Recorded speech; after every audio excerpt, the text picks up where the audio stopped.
The sky over Manila bled orange as the sun retreated behind grey buildings. The square in front of the cathedral swarmed with the brutal contrast of Filipino life. Tourists with expensive cameras alongside street vendors with faces marked by time. No one seemed to notice the small figure leaning against the weathered wall, where paint peeled like skin after long exposure to the relentless sun. Sarah was only 7, but her eyes carried the weight of 70. Her ribs cast visible shadows beneath her faded t-shirt, a map of deprivation no child should know. Her fingers, thin as dry twigs after a long drought, pressed against her own stomach in a futile attempt to silence the growls that had been her only constant companion for 3 days. The crowd parted like the Red Sea, revealing the entourage approaching the cathedral. Official cars, security guards with dark glasses, the protocol that always accompanies those who carry power. At the center of this small human hurricane, a different figure, a man in red vestments who, unlike the others, wasn't looking at the horizon, but at the faces that formed the path. Cardinal Luis Antonio Tagle walked with the simple elegance of those who know that true authority needs no announcement. His face, shaped by Filipino features and genuine kindness, formed a strange contrast with the formality of his position. In his hands, no ostentatious symbol of power, just a small wooden rosary wrapped between his fingers, swinging gently like a pendulum marking not hours, but prayers. Sarah didn't know who this man was, but something in the way he moved, how his eyes seemed to really see the people around him, awakened in her a courage she didn't know she possessed. With the last strength her small body could gather, she pushed herself away from the wall and began to cross the human tide, guided not by hope, but by the desperate instinct that moves those who have nothing left to lose. The security guards noticed first, hands automatically tensed, postures adjusted in alert micro-movements. The emaciated child was an anomaly in the protocol, an uncalculated variable. The youngest of the agents was already extending his arm to create a barrier when Cardinal Tagle made an almost imperceptible gesture, a small hand movement that carried the silent authority of one who doesn't need to raise his voice to be heard. Sarah advanced like a sleepwalker, her bare feet leaving small marks in the fine dust covering the pavement. Her black hair, dull from lack of nutrients, framed a face where every feature seemed drawn by hunger. The distance between her and the man in red decreased as the world around them seemed to slow down, as if time recognized the importance of this unlikely encounter. The gazes of passers-by now converged on the scene. Phones were raised, lenses adjusted, tragedy transformed into digital spectacle ready for consumption. No one intervened, no one moved.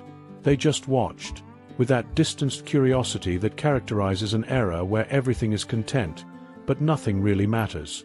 The Cardinal perceived all this with the clarity of someone who has spent a lifetime studying human nature.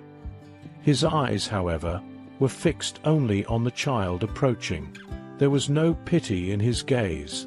There was recognition.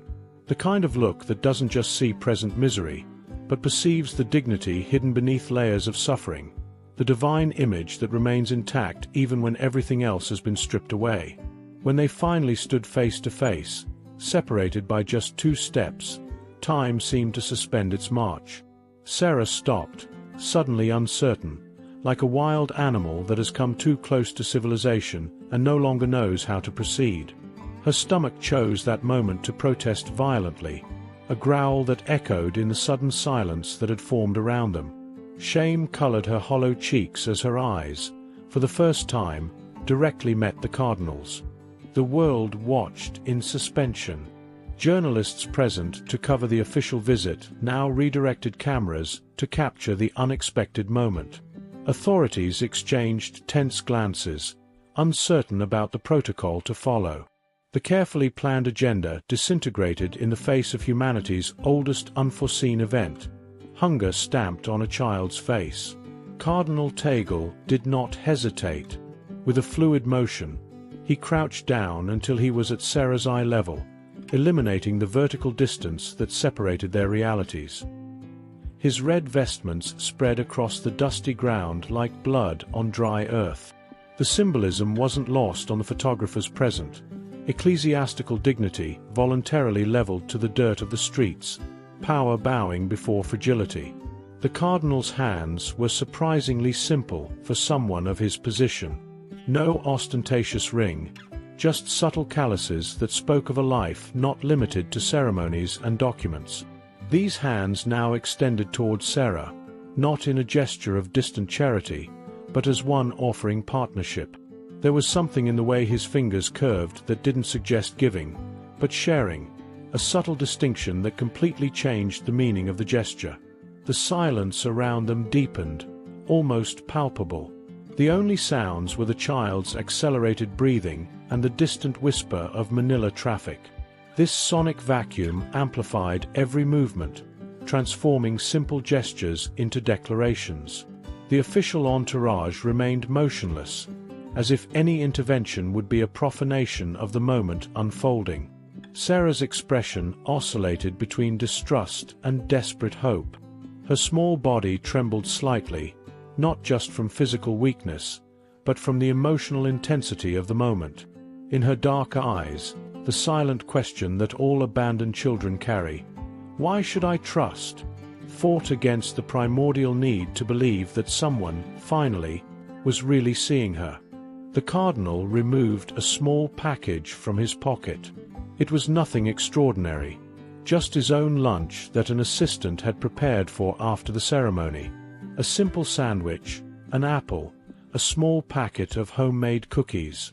Common food that, in that context, transformed into treasure. His movements were deliberately slow, respecting the child's space, allowing each second of decision to belong entirely to her. Sarah's eyes widened, fixed on the food as if contemplating something supernatural. Her throat moved in reflexive swallowing, saliva forming for the first time in hours. Her hands, however, remained motionless at her sides. Years on the streets had taught her that unexpected gifts often came with invisible prices. The cardinal did something that confused the observers. Instead of simply handing over the package, he opened it and broke the sandwich in half. With naturalness, he bit into one of the halves while offering the other to the girl. It wasn't charity, it was sharing. It wasn't savior and victim. They were two people dividing a meal. Complex theology simplified into a gesture that even an abandoned child could understand. Sarah's first movement was almost imperceptible. Her fingers advanced millimeters before retreating. The second movement was decisive. Her small hand extended and accepted the offer, not with the hungry avidity that many expected, but with a silent dignity that made several of those present look away, suddenly ashamed to witness something so intimate. A few meters away, a middle-aged woman let out a muffled sob. A veteran photographer, who had covered wars and natural disasters, lowered his camera for a moment, unable to transform that scene into just another product. Something was happening beyond the simple transfer of food, something that the lenses couldn't capture, but that each heart present instinctively recognized. Social media exploded in real time. Hashtags formed spontaneously as the first images circulated around the globe at the speed of digital light. Hashtag Cardinal Tagle, hashtag Philippines Alive, hashtag Real Hunger, each trying to capture in keywords the complexity of what they were witnessing. Comments accumulated, mixing cynicism, admiration, and that peculiar form of performative emotion that characterizes our era. Behind the scenes of power, phones rang incessantly. Press officers tried to decide how to frame the incident. Politicians calculated how to capitalize on the moment. NGOs prepared statements. The machine of digestion and reappropriation of reality went into accelerated functioning, trying to transform a moment of raw humanity into convenient narratives. Sarah, oblivious to all this, chewed slowly. Each mouthful was consumed with the instinctive reverence of one who knows that the next meal is not guaranteed. Her eyes never left the cardinal's face, as if trying to memorize every detail of the one who had interrupted her suffering, even if temporarily. Between bites, silent tears began to form clean trails on her dusty face. Cardinal Tagle remained present in the moment, impervious to the whirlwind forming around him. For him, at that instant, the world had reduced to that square, that child, that shared sandwich.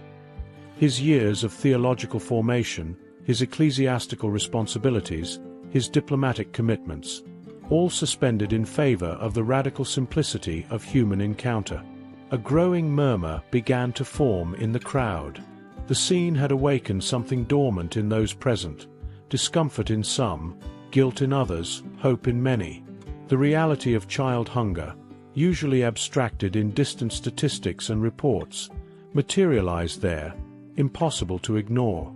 Each bite Sarah took was a visible reminder of a collective failure, each tear a silent questioning of the structures that allowed such suffering. The improvised meal continued at its own rhythm, oblivious to expectations and agendas. Time, which before seemed suspended, now seemed to expand, creating a protected space around the two. The cookies were shared, the apple carefully divided. Not only food was transferred, but also dignity, the dignity of sharing between equals. The Cardinal's advisors finally recovered from the initial shock and began to approach, trying to re-establish the programmed order. Schedules needed to be met, authorities were waiting, commitments could not be postponed. The world of efficiency and timetables inexorably approached again, ready to swallow up that moment of spontaneous humanity. Cardinal Tagle noticed the movement and did something that captured everyone's attention again. He removed his watch, a simple piece, without ostentation, but a universal symbol of controlled time, and put it in his pocket. The silent gesture was his declaration. Some things are more important than schedules.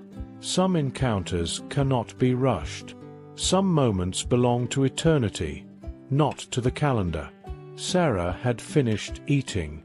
Her face transformed not only by basic nutrition, but by what accompanied the food, the recognition of her humanity. Something beyond hunger was being satisfied. Her hands, previously trembling, now rested calmly on her lap. Her posture, previously curved by necessity, now rose slightly, recovering fragments of the childhood that had been stolen from her. The contrast between the cardinal red and the street dust, between ecclesiastical power and childlike fragility, between institutional abundance and personal scarcity, created an image that spoke for itself. No sermon could communicate what that silent encounter proclaimed. No encyclical could capture the living theology that manifested in that sharing of food. It was what happened next that no one expected. Sarah, strengthened by the food and recovered dignity, did something surprising. From inside her torn pocket, she removed her only treasure, half of a crushed chocolate bar, clearly found or received days before, saved for a moment of even greater desperation. With solemn gestures, she offered it to the cardinal, completely inverting the dynamic of the moment. Cardinal Tagle immediately understood the profound meaning of that gesture. His eyes, educated by decades of theological study and pastoral experience, recognized in the squashed chocolate the widow's mite, the gift that costs everything. The crowd around, however, did not understand.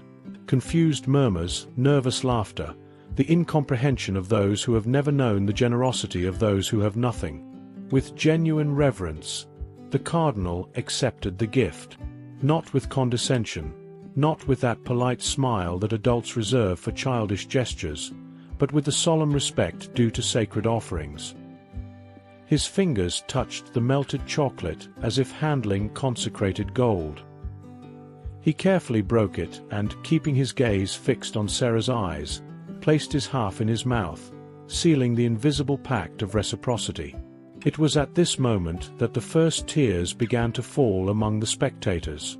Not the easy tears of momentary sentimentality, but the deep crying that comes when fundamental truths are suddenly revealed. Authorities, journalists, passers-by, people accustomed to social masks now felt them dissolve in the face of the overwhelming authenticity of the moment. Something was being restored, not just for Sarah, but for all those present. The news spread with supernatural speed. Television channels interrupted programming, editors convened emergency meetings, digital platforms recorded traffic peaks. The image of the cardinal and the girl transcended linguistic and cultural, religious and political barriers. In a world saturated with cynicism, that moment of genuine human connection broke carefully constructed defenses, reaching hearts with surgical precision. The Filipino sun was beginning its final descent when Cardinal Tagle finally stood up. His vestments, once immaculate, now carried the dust of the square, a new type of ornament, more valuable than any golden embroidery. With calm gestures, he extended his hand to Sarah, not to say goodbye, but to invite her to walk by his side. The official entourage, which had witnessed everything in respectful silence, automatically reorganized to include the new participant. No word needed to be said, no order issued. Sarah's presence beside the cardinal had become, in some inexplicable way, the most natural thing in the world. As if that had always been the plan, as if the protocol had envisioned from the beginning a street child walking among dignitaries. The cathedral doors opened to receive them, not just the expected religious leader, but also the unexpected prophet who had transformed a simple official appearance into living liturgy. The faithful waiting inside the temple witnessed the entrance not of one, but of two messengers, one consecrated by the institution, another by hunger and desperate courage. In the days that followed, something changed in Manila, not in a grandiose or revolutionary way, but in the small, almost imperceptible gestures that compose true social change. More gazes directed at street children, less automated indifference. Spontaneous sharing of food, unexpected conversations between worlds that rarely touch, as if a silent permission had been granted, authorizing small acts of humanity that previously seemed naive or inappropriate. As for Sarah, her story continued far beyond that encounter, not as a fairy tale of instant rescue, but as a real journey of ups and downs, advances and retreats. The important thing was not the final destination, but the seed planted on that late afternoon, the certainty experienced, even if briefly, that her existence mattered. That, in a frequently indifferent universe, someone had stopped to truly see her. And that certainty, like the chocolate kept in her pocket, would be preserved for the darkest days, an invisible treasure that no one could steal. If you like this kind of story, leave your like and subscribe to the channel so you don't miss out on the next videos.